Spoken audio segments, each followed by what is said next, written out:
We are following breaking news tonight at St. Francis Hospital near 65th and Yale, where Tulsa police have confirmed an active shooter at the hospital. You can see multiple police cars right there. TPD did tell us they were inside looking for that shooter.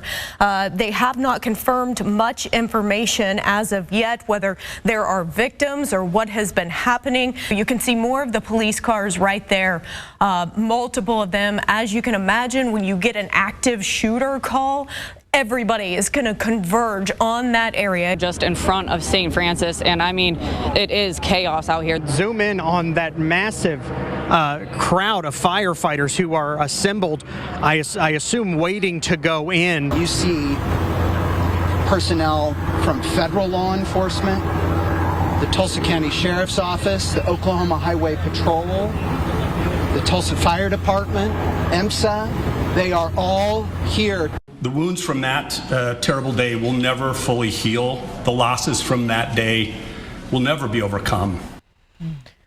1 year after the deadly mass shooting on the campus of St. Francis, and everyone is still coming to terms with the tragedy.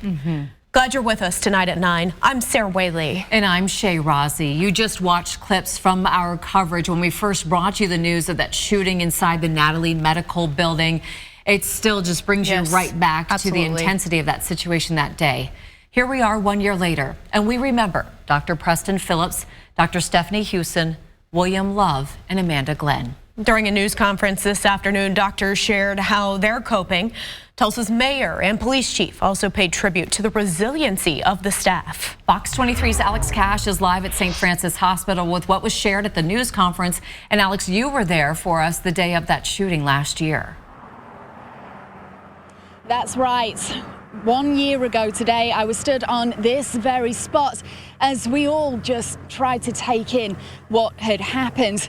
Today, earlier on, a powerful and emotional press conference was held here at St. Francis as the doctors explained how the staff here have tried to cope with this tragedy over the past year and what they're doing to move forward. June 1st, 2022. It's the day that changed St. Francis Hospital, its staff and patients forever. St. Francis CEO, Dr. Cliff Robertson. The wounds from that terrible day will never fully heal. The losses from that day will never be overcome.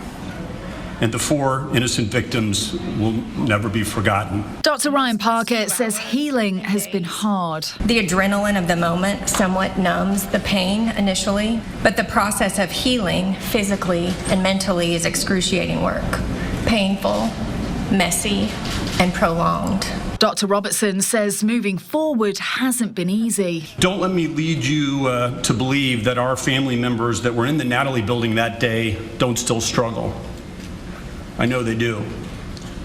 Healing from this type of life-changing trauma takes time, and quite frankly, may be with them the rest of their earthly lives. 11,000 people work in the St. Francis healthcare system, and the staff help thousands every year. Tulsa Mayor G.T. Bynum praised the staff and their willpower to keep going. The stream of people who need help never stops. Yet the team here at St. Francis never relents, never loses hope, and never ceases to provide extraordinary care. That is remarkable. Tulsa Police Chief Wendell Franklin says care, resiliency, and hope are the true meanings of St. Francis. We have resiliency and that we have hope. And that's what drives everything is hope.